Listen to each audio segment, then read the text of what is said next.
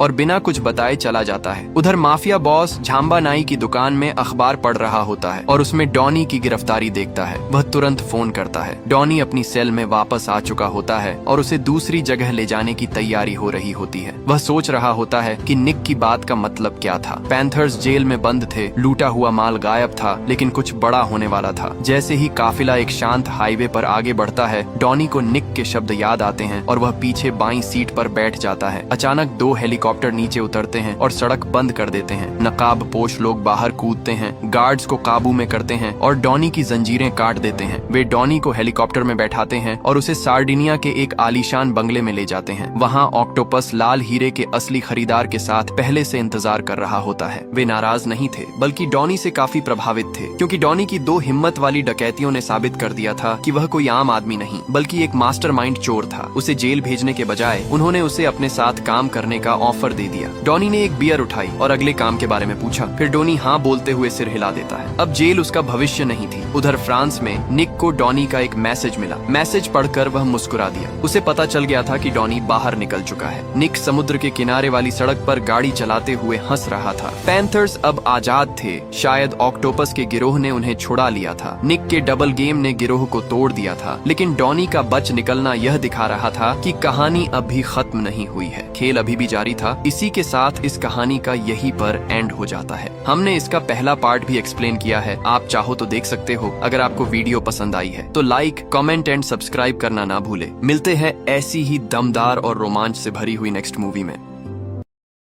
Video देखने के लिए धन्यवाद दिल। अगर आपको ये कंटेंट पसंद आया हो तो लाइक थम्स अप का चिन्ह